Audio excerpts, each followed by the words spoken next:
இப்போ நான் இருக்கிறேன்னா ஒரு அம்மா பெற்றுக்கிட்ட குழந்தை, இங்கே இருக்க எல்லாருமே அதுதான். ஒரு அம்மா ஒரு குழந்தை பெற்றுக்கிறாங்க, அந்த குழந்தைக்கு கண்ணு, காது, மூக்கு, கிட்னி, கணையம், கல்லீரல் எல்லாமே இருக்குது. யோசிச்சு பாருங்க, ஒரு அம்மா இதெல்லாம் எப்படி செஞ்சாங்க, இந்த உறுப்பெல்லாம் எப்படி செஞ்சாங்க, யாருடைய அறிவை வச்சு செஞ்சாங்க? ஒரு குழந்தை பெற்றுக்கிறாங்க, வெறும் வடை, போண்டா, பஜ்ஜி, கூழ், கஞ்சி எல்லாம் குடிக்கிறாங்க. ஒரு குழந்தை பெற்றுட்டாங்க, அந்த குழந்தைக்கு கண்ணு, காது, மூக்கெல்லாம் இருக்குது. அப்போ யார் செஞ்சது? இந்த கண்ணை யார் செஞ்சது? என்னோட கண்ணை யார் செஞ்சு கொடுத்தது? எனக்கு ஒரு இருதயம் இருக்குது, இது யார் செஞ்சதுன்னா எங்கள் அம்மா செஞ்சு கொடுத்தாங்க. எங்கள் அம்மா என்ன அறிவை செஞ்சு கொடுத்தாங்க? எங்கள் அம்மாவோட அறிவு, எங்கள் அம்மாவுடைய சொந்த இங்கே உலகத்தில் கற்றுக்கிட்ட அறிவை வச்சு செஞ்சு கொடுத்தாங்களா, எங்கள் அம்மாவோட உடம்புல இருக்கிற கடவுள் கொடுத்த உடல் அறிவை வச்சு கண்டுபிடிச்சு செஞ்சு கொடுத்தாங்களா? ஒரு குழந்தை பெற்றுக்கிற காரணம் அம்மாவுடைய வெளியறிவா, உடம்புடைய உடல் அறிவா, டாக்டரோட அறிவா, யோகாவோட அறிவா, மூச்சு பயிற்சியோட அறிவா, சாப்பிட்ட மருந்து மாத்திரோட அறிவா, அக்குபஞ்சரோட அறிவான்னு கேள்வி கேட்டால் என்ன பதில் சொல்லுவோம்? அந்த அம்மாவோட உடம்புல இருக்கிற உறுப்போட அறிவில் தான் குழந்தை பெற்றிருக்காங்கன்னு சொல்லுவாங்க. யாராவது நான் என்னோட அறிவில் தான் குழந்தை பெற்றுக்கிட்டேன்னு யாராவது சொன்னால், ஒரு அம்மா சொன்னான்னு திருப்பி கேட்பேன். அப்போ நீங்கள் கர்ப்ப காலத்தில் உங்கள் வயிற்றுக்குள் இருக்கிற குழந்தை ஆனா பெண்ணான்னு சொல்ல முடியுமா? எந்த அம்மாவும் சொல்ல முடியல. அப்போ என்ன அர்த்தம்? அந்த அம்மாவோட அறிவுக்கும் அந்த குழந்தைய உருவாக்குற அறிவுக்கும் சம்மந்தமே இல்லை. எந்த அம்மாவும் சாப்பிடும் பொழுது கொஞ்சம் இருங்க, நான் இப்போ தான் என் பையனுக்கு கண்ணு செய்கிறேன், காது செய்கிறேன்னு சொன்னதே கிடையாது. இவங்க வாட்டுக்கு டிவி பார்த்துட்டு வடை போண்டவெல்லாம் சாப்பிட்டு இருக்கிறாங்க, அது உள்ளே போய் குழந்தைய மாதிரி வெளியே வந்துட்டு இருக்கு. இப்போ யோசிச்சு பாருங்க, உடம்புக்கு எந்த அளவுக்கு அறிவு இருந்ததுன்னா வடை போண்டாவே குழந்தைய மாற்றி கொடுக்குது. கிராமத்தில் ஒரு அம்மா வெறும் வடை, போண்டா, பஜ்ஜி, கூழெல்லாம் குடிக்கிறாங்க. டாக்டர்கிட்ட போகல, ஸ்கேன் பண்ணல, அயன் டேப்லெட் சாப்பிடல, எக்ஸசைஸ் பண்ணல, அக்குபஞ்சர் எங்கேயுமே போகல, ஒரு டாக்டர் பார்க்கல, வெறும் கஞ்சி, கூழ், பக்கோடாலாம் சாப்பிட்டாங்க, ஒரு குழந்தை பெற்றுக்கிட்டாங்க அப்படின்னு நான் சொல்கிறேன். நீங்கள் மறுக்க முடியுமா? அப்படியெல்லாம் இருக்காதுங்க உலகத்தில் அப்படின்னு சொல்ல முடியுங்களா? கிடையாது. அப்போ என்ன அர்த்தங்க? வெறும் வடை போண்டாவை கொடுத்தா இந்த உடம்புல இருக்கிற உறுப்புகள் இருக்கிற அறிவு புது கிட்னி, கணையம், கல்லீரல், கண்ணு, காது, மூக்கோட ஒரு குழந்தைய பெற்று தருதா இல்லைங்களா? அப்போ இந்த உடம்புக்கு புதுசாக ஒரு இருதயத்தை செய்ய தெரியுமா தெரியாதா? தெரியுது. அந்த இருதயம் எத்தனை வால்வு இருக்கணும்? வலது ஆர்ட்ரிக்கல், இடது வென்ட்ரிக்கல், ரத்தம்னா WBC, RBC. பாருங்க, கிட்னி என்ன சைஸ் இருக்கணும், என்னென்ன செல்ஸ் வைக்கணும், என்ன கலர் இருக்கணும், எந்த அளவுக்கு அறிவு இருக்கிற இந்த உடம்பா இருந்ததுன்னா ஒரு வடை போண்டாவை கொண்டு போய் மொத்த உறுப்போட ஒரு குழந்தைய பெற்று கொடுக்குது.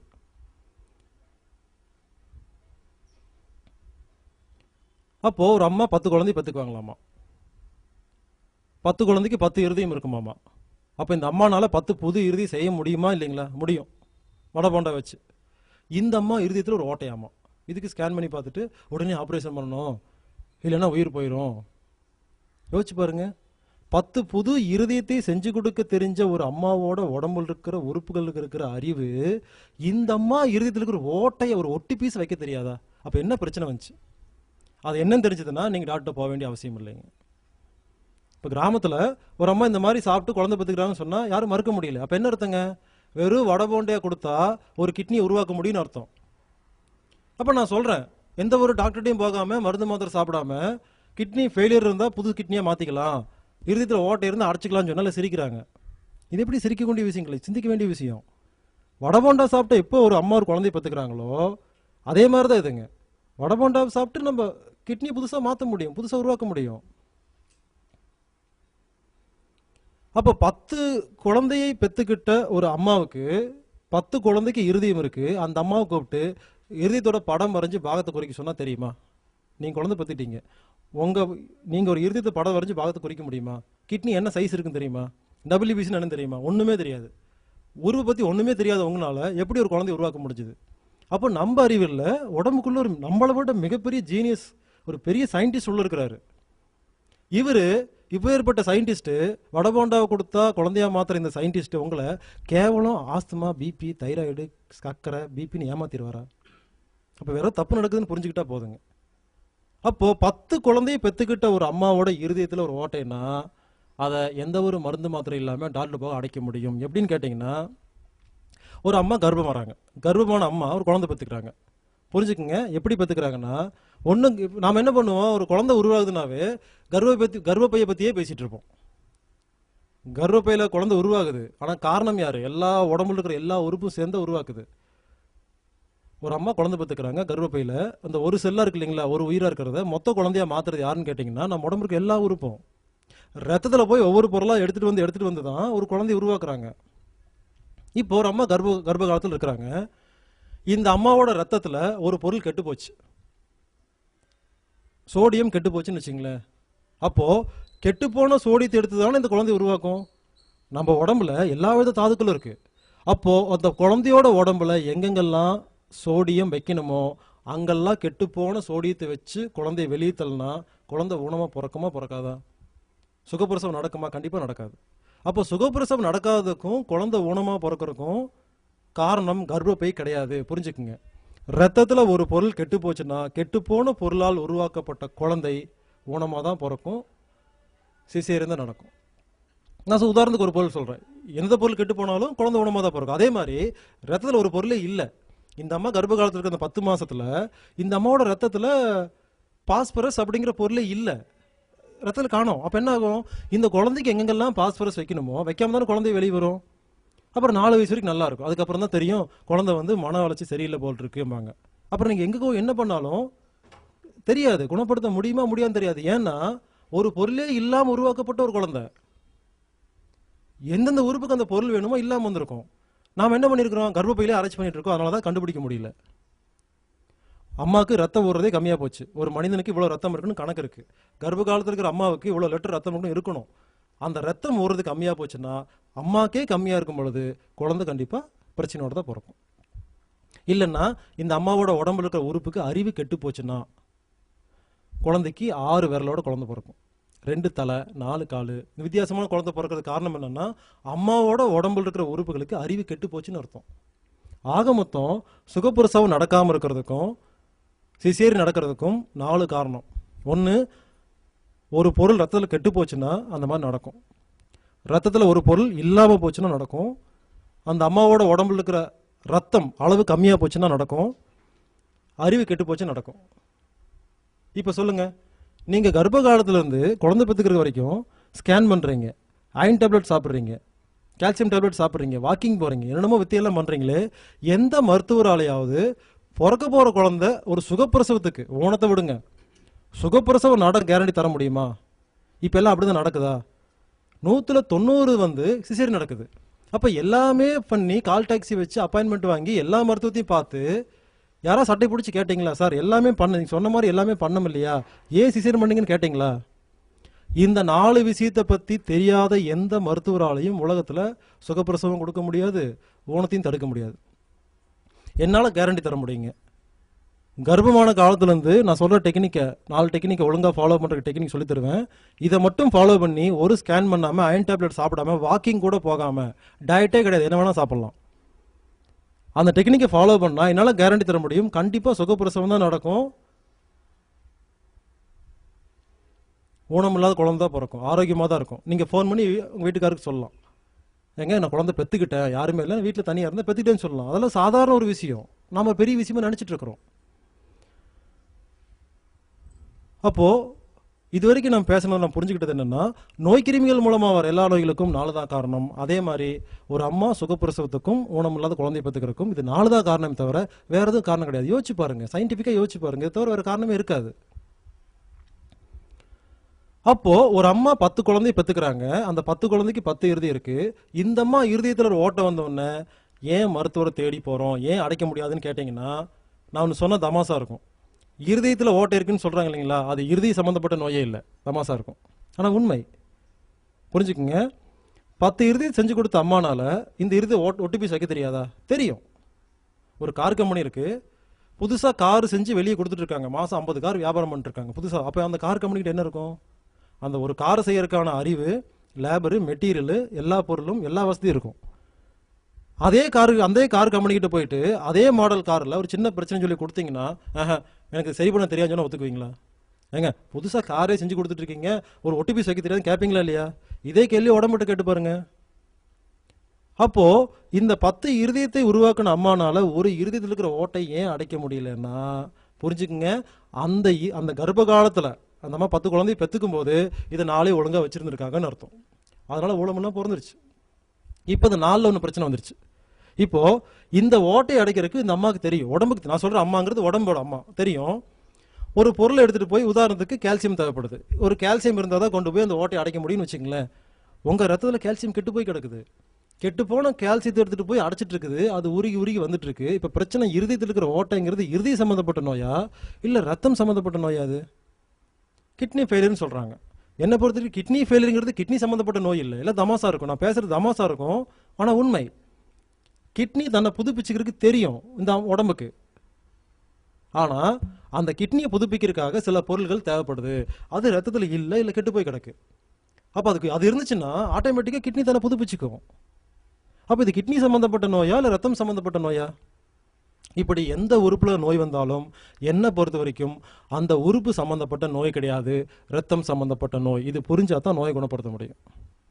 ஏங்க இது வந்து பெண்களுக்கு வேணால் பொருந்தும், ஏன்னா பெண்கள் தான் குழந்தை பெற்றுக்கிறாங்க. நீங்கள் சொல்கிற மாதிரி பெண்கள் குழந்தை பெற்றுக்கிறாங்க. அப்போ ஆண்களுக்கும் அதே மாதிரி இருக்குமான்னு ஒரு சந்தேகம் வரும். பெண்களுக்கு கர்ப்பப்பை இருக்குது, ஆண்களுக்கு இல்லை, அவ்வளோதான் வித்தியாசங்க. பெண்களோட உடம்பு மாதிரியே ஆண்களுக்கும் இந்த அறிவெல்லாம் இருக்குது. எப்படின்னு கேட்டிங்கன்னா, பிறக்கும்போது ஆண்கள் இவ்வளோ பெருசு தான் இருந்தோம், இப்போ இவ்வளோ பெருசு ஆகிட்டோம். பிறக்கும்போது சின்ன கண்ணு, இப்போ கண்ணு பெருசாயிருச்சு. அப்போ என்ன அர்த்தம்? ஆண்களுடைய உடம்புக்குள்ளேயும் கண்ணை பெருசு பண்ணுற அறிவு எப்போ இருக்குதோ அப்போ கண்ணை புதுசாக மாற்றிருக்குன்னு அர்த்தம். பிறக்கும்போது சின்ன கிட்னியாக இருந்துச்சு, இப்போ பெரிய கிட்னி ஆயிடுச்சு இல்லைங்களா? அப்போ என்ன அர்த்தம்? புதுசாக கிட்னியை செய்ய தெரியுமா தெரியாதா? தெரிஞ்சனால தான் மாறி இருக்கு. அதை விடுங்க. நம்ம உடம்புல இருக்கிற பாருங்க, கையெல்லாம் பார்த்தீங்கன்னா தோலில் உறிஞ்சு உறிஞ்சு போகும். அடிக்கடி பார்த்துருப்பீங்க, கை தோல் உறிஞ்சிருக்கும். அப்போ இந்த கையில் இருக்கிற தோல்லாம் புதுசாக மாறுது நம்ம சொல்கிறோம். இதே மாதிரி முடியிலிருந்து நகை வரைக்கும் இருக்கு நம்ம உடம்புல இருக்கிற எல்லா உறுப்புகளும் தோல் உறிஞ்சு புதுசாக மாறிட்டு இருக்கு. ஆனால் அதை பற்றி யாருமே பேசுகிறதே இல்லை. நம்ம குடல் இருக்கு இல்லைங்களா, மனிதனுடைய குடல். இப்போ உங்கள்கிட்ட குடல் இருக்குது, உங்கள் குடலை போய் ஒரு ஸ்கேன் பண்ணி ஒரு ஃபோட்டோ எடுத்துகிட்டு வந்துடுங்க. 2 நாளுக்கு அப்புறம் செவ்வாய்க்கிழமை போய் அந்த குடலை பாருங்கள், நீங்கள் ஃபோட்டோ எடுத்த அந்த குடல் அங்கே இருக்காது, புது குடல் தான் இருக்கும். 36 மணி நேரத்துக்கு ஒரு தடவை நம்ம குடல் புது குடலாக மாறிட்டு இருக்கு. ரத்தத்தின் வெள்ளை அணுக்கள் WBC 13 நாளுக்கு ஒரு தடவை புதுசாக மாறிடும். 13 நாளுக்கு அப்புறம் உங்கள் உடம்புல WBC இருக்கவே இருக்காது, வேற WBC இருக்கும். RBC ரத்தத்தின் சிவப்பணுக்கள் 120 நாள், அதுக்கப்புறம் இருக்காது, மாறிடும், புதுசாக மாறிடும். கல்லீரல் வருஷத்துக்கு ஒரு தடவை. இந்த மாதிரி வர முடி, போன வருஷம் இந்த முடிங்களா, வேற முடி தானே வளர்ந்து வளர்ந்து போகுது. நகம், இந்த நகம், முடி, தோல் மட்டும் நம்ம கண்ணுக்கு தெரியுது, மற்ற ஒரு பற்றி தெரியலங்கிறதுக்காக நம்ம பேசாமல் இருக்கிறோம். நீங்கள் வச்சிருக்கிற கண்ணு போன வருஷம் இருந்த கண்ணே இல்லை, தெரியுங்களா? உங்களோட இருதயம், இந்த மாதிரி முடியிலேருந்து நகை வரைக்கும் இருக்கிற எல்லா உறுப்புகளும் ஒரு வருஷத்துக்கு ஒரு புதுசாக மாறுதுன்னு வச்சுக்கங்களேன். அப்போ போன வருஷம் இருந்த உறுப்பே இல்லாத போது 5 வருஷமா எப்படி உங்களுக்கு கண்ணில் நோய் இருக்கும்? நான் கேட்குறேன் கேள்வி. சொல்கிறாங்க, எனக்கு 5 வருஷமா கண்ணில் பிரச்சனைங்க. அப்போ கண்ணில் எப்படிங்க 5 வருஷமா பிரச்சனை இருக்கும்? உங்கள் கண்ணே போன வருஷம் இந்த கண்ணு இல்லை, அப்போ பிரச்சனை உறுப்புலையா, ரத்தத்துலையா? அப்போ ரத்தத்தில் ஒரு பொருள் இல்லைங்கிறனால அந்த புது செல் வந்து இதே கெட்ட செல்லாக உருவாயிட்டு இருக்கு. இங்கே நீங்கள் மாற்றி வச்சிங்கன்னா அங்கே மாறிடும். ஏங்க கல்லீரல் வந்து வருஷத்துக்கு ஒரு தடவை மாறுதுன்னு சொல்கிறீங்களே, அன்னைக்கு ஒரு நாள் கல்லீரல் இல்லாமல் என்ன பண்ணும் உடம்பு? நீங்கள் நினைக்கிற மாதிரி ஒரு நாள் கல்லீரல் தூக்கி வெளியே வீசிட்டு புதுசாலாம் மாற்றாது. ஒரு கம்பெனி இருக்குது, அதில் 1 லட்சம் பேர் வேலை செய்கிறாங்க. 1 லட்சம் பேர்த்தையும் ஒரே நாளில் வேலையை விட்டு தூக்கிட்டு புதுசாக ஆள் மாற்றினீங்கன்னா அன்றைக்கி தான் வேலை கெட்டு போகும்.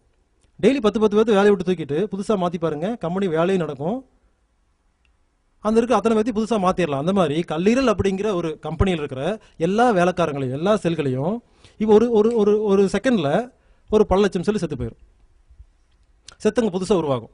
இப்படி ஒவ்வொரு செகண்டும் நம்ம கல்லீரல் இருக்கிற பல லட்சம் செல்லு செத்து செத்து செத்து செத்து ஒரு வருஷத்துக்குள்ள என்னாகும், அந்த இடத்துல புது கல்லீரலாக மாறிடும். நம்ம உடம்புல ஒரு நிமிஷத்தில் 300 கோடி செல்கள் சாகுது. நம்ம கை தேய்ச்சோம்னா அழுக்காக வருது இல்லைங்களா, கருப்பு அழுக்கு. இது வந்து அழுக்கு கிடையாதுங்க, நம்ம உடம்புல செத்து போன செல்கள். இது யூரின் வழியாக போகுது, லெட்டின் வழியாக போகுது, வேர்வை வழியாக வருது. போன வருஷம் வாங்க செல்ஃபோனை பாருங்கள், தேஞ்சு போய் கிடக்கும். ஆனால் 34 வருஷத்துக்கு முன்னால் வாங்கின என்னோட கை தேஞ்சு போகல. அப்போ என்ன அர்த்தங்க? கை புதுப்பிச்சுட்டு இருக்குன்னு அர்த்தம். 60 வருஷத்துக்கு முன்னால் வாங்கின உங்கள் கை தேஞ்சு போகலை, ஏன்னா உங்கள் கை புதுப்பிச்சுட்டு இருக்கு. உங்கள் முகம் தேஞ்சு போச்சா? யோசிச்சு பாருங்க. எப்போ நீங்களாம் நல்ல ஆரோக்கியமாக நம்ம இருக்கிறோமோ நம்ம உடம்பு பார்த்தாவே தெரியும். நம்ம உடம்பு அதே உடம்பு கிடையாது, எல்லாம் புதுசாக மாறிட்டு இருக்கு. இது கூட நமக்கு தெரியல. என்னை பொறுத்த வரைக்கும் எந்த உறுப்புலையும் எந்த பிரச்சனையும் கிடையாதுங்க, ரத்தத்தில் தான் பிரச்சனை. அப்போ நான் சொல்லிக் கொடுக்குற மாதிரி இந்த 4 டெக்னிக்கை நீங்கள் எப்போ ஃபாலோ பண்ணுறீங்களோ உங்கள் உடம்புல ஒரு நிமிஷத்தில் 300 கோடி செல்லு புதுசாக உருவாகும். இப்படி உருவாகும் பொழுது ஒரு வருஷத்துக்குள்ள, நான் சொல்றது அதிகபட்சமாக ஒரு 10 நாளில் 30 நாளில் 50 நாளில், ஏன்னா எல்லா கண்ணோட செல்லும் கெட்டு போய் கிடக்க போகிறதில்ல, கொஞ்சம் தான் கெட்டு போய் கிடக்கும். அப்படி இந்த டெக்னிக் யாரெல்லாம் ஃபாலோ பண்ணுறீங்களோ உங்கள் கண்ணு புதுசாக மாறிடும். கண்ணே புதுசாக மாறுற டெக்னிக் இருக்கும் பொழுது கண்ணில் இருக்கிற நோயை பற்றி ஏன் நீங்கள் பேர் வச்சுக்கிட்டு அதுக்கு மருத்துவத்தை தேடுறீங்க? அப்போ கிட்னி புதுசாக மாறிடுங்களா? மாறிடுங்க, சும்மாலாம் சொல்லுங்க. இப்போ பொதுவாக கிட்னி ஃபெயிலியர்னு என்ன பண்ணுவாங்க? சார் 50% ஃபெயிலியர் கண்டுபிடிச்சிருவாங்க. கண்டுபிடிச்சுன்னு என்ன பண்ணுவாங்க? டயாலிஸ் பண்ணுவாங்க, மருந்து மாத்திரை கொடுப்பாங்க. முன்னேறி இருக்கா பின்னேறி இருக்கா? எல்லா மருந்து மாத்திரையும் பார்த்து எல்லா மருத்துவம் பண்ணி 60 தானே மாறுது. அப்புறம் 70%, 80%, 90%, அப்புறம் மொத்தமாக கிட்னி முடிஞ்சு போயிடுது. அதான் நம்ம பார்த்துட்டு இருக்கிறோம். ஆனால் இந்த டெக்னிக்கில் 90% ஃபெயிலியராக இருக்கிற ஒரு கிட்னி பேஷண்ட் கூட்டிகிட்டு வந்தீங்கன்னா, நான் சொல்கிற டெக்னிக்கை ஃபாலோ பண்ணாங்கன்னா 30 நாளுக்கு அப்புறம் ஸ்கேன் பண்ணி பார்க்க சொல்லுங்கள். வேறு ஆஸ்பத்திரியில், அதே ஆஸ்பத்திரி போக வேண்டாம். ஒருவேளை பார்த்துட்டு அடடா என்னது திடீர்னு நமக்கு இது வித்தியாசமாக கிட்னி நல்லாயிருச்சுன்னு சொல்லிட்டு என்ன பண்ணுவாங்க, பழைய ரிப்போர்ட் கொடுத்துருக்கு வாய்ப்பு இருக்குது. வேறு ஆஸ்பத்திரியில் போய் செக் பண்ணி பார்க்கும்போது ஏற்கனவே 50% ஃபெயிலியர் இருக்கிறது இப்போ 40க்கு வந்திருக்கும். ஸோ கிட்னி புதுசாக மாறும். நீங்கள் வெளியெல்லாம் அறுத்து ஆப்ரேஷன் பண்ணி வேறு கிட்னியெல்லாம் உள்ளே வைக்க வேண்டாம். என்னை பொறுத்த வரைக்கும் எந்த உறுப்பையும் வெளியிருந்து எடுத்துகிட்டு வர அவசியம். உள்ள இருக்கிற கிட்னியே புதுசாக மாத்திரைக்கு டெக்னிக் இருக்கும் பொழுது ஏன் கஷ்டப்பட்டு அறுத்து ஆப்ரேஷன் பண்ணி வேறு கிட்னி வைக்கிறீங்க? அப்போது ரத்தத்தில் எல்லா பொருளையும் நல்ல பொருளாக மாற்றி எல்லா பொருளையும் வச்சு ரத்தத்தை ஊற வச்சு அறிவு கொடுக்குற இந்த நாளை மட்டும் சரி பண்ணிட்டீங்கன்னா ஒவ்வொரு செகண்டும் உங்கள் உடம்புல முடியிலிருந்து நகை வரைக்கும் இருக்கிற எல்லா உறுப்பும் ஒவ்வொரு செகண்டும் ஒரு நிமிஷத்துக்கு 300 கோடி செல் வீதமாக புதுசாக மாறும் பொழுது உங்கள் கண்ணு காது மூக்கு கிட்னி கண் எல்லாமே புதுசாக மாறிச்சுன்னா நோயை பற்றி ஏன் பேசணும்? பொதுவாக பாருங்கள், ஒரு மருத்துவத்தை நீங்கள் போனீங்கன்னா உங்கள் வயசு நோய் ஒரு அரை மணி நேரம் பேசுவீங்க நோயை பற்றி. இங்கே ஏன் உங்களுக்கு உங்கள் பேரை கூட நான் கேட்கல, நோயை பற்றி கேட்கல, ஏன் தைரியமாக பேச ஆரம்பிச்சிட்டேன்னா சொல்லி வேஸ்ட். நீங்கள் எந்த நோயை பற்றி சொன்னாலும் அதுக்கு மருத்துவம் இதுதான்.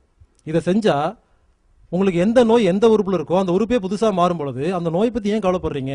குணமாயிரும். ஆச்சரியமாக இருக்கும். உண்மையான்னு கேட்டிங்கன்னா நான் சொல்கிறத யாரும் நம்ப வேண்டாங்க.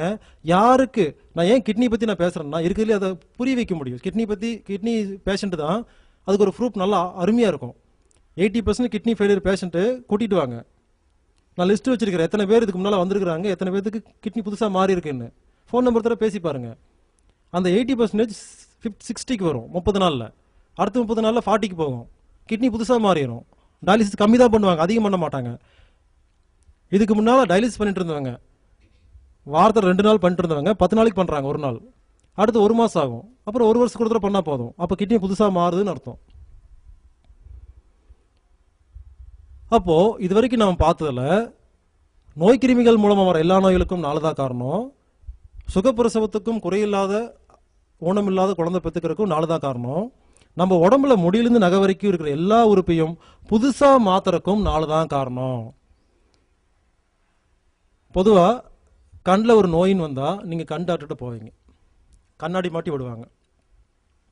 உங்கள் கண்ணாடியோட பவர் போக போக அதிகமாகுதா கம்மியாகுதா? உங்கள் கண்ணாடி பவர் எப்போ அதிகமாகுது என்ன அர்த்தம்? உங்கள் கண்ணோட பவர் கம்மியாகுதுன்னு அர்த்தம். உங்கள் கண்ணுடைய பவர் கம்மி பண்ணுறதுக்கு ஏன் காசு கொடுத்து கண்ணாடி மாட்டியிருக்கீங்க? யோசிச்சு பாருங்கள். ஒரு கண்ணாடி மாட்டினா போக போக கண்ணாடி கழட்டிடணும், கண்ணு குணமாயிருச்சிங்கன்னு சொல்லணும். ஆனால் கண்ணாடி பவர் அதிகமாகுது, அப்போ என்ன அர்த்தம்? கண்ணு பவர் கம்மியாயிட்டு இருக்குன்னு அர்த்தம். இது என்ன மருத்துவம்? அதை விடுங்க. நீங்கள் போன கண் டாக்டர் கண்ணாடி மாட்டியிருந்தாரா இல்லையா? எல்லா கண் டாக்டரும் கண்ணாடி மாட்டியிருப்பாங்க. நான் கேட்குறேன், உங்கள் கண்ணையே ஒழுங்காக வச்சுக்க தெரியலையே, நீங்கள் எப்படி அடுத்த கண்ணை குணப்படுத்துவீங்க? அப்போது கண் டாக்டராக இருந்தாலும் நான் சொல்கிற டெக்னிக்கை 4 டெக்னிக் ஃபாலோ பண்ணால் அவர் கண்ணாடி கழட்டலாம். அப்போ இதுக்கு பேர் மருத்துவமா, கண்ணாடி மாட்டுறதுக்கு பேர் மருத்துவமா? இது உதாரணம், புரியுறதுக்காக சொல்கிறேங்க. உடனே கண் டாக்டரை பற்றி நான் பேசலை, பொதுவாக புரியுறதுக்காக சொல்கிறேன். ஆக மொத்தம் முடியிலிருந்து நகை வரைக்கும் இருக்கிற எல்லா உறுப்புகளையும் நம்ம புதுசாகவே மாற்றிடலாம். பிறந்த குழந்தைக்கு இருக்கிற மாதிரி மாற்றிட்டோம்னா அதில் இருக்கிற நோயை பற்றி கவலைப்பட வேண்டாம். என்னை பொறுத்த வரைக்கும் எந்த உறுப்புகளையும் நோய் இல்லை, ரத்தத்தில் தான் நோய். அதை சரி பண்ணால் உறுப்பு தன்னைத்தானே புதுப்பிச்சுக்கும்.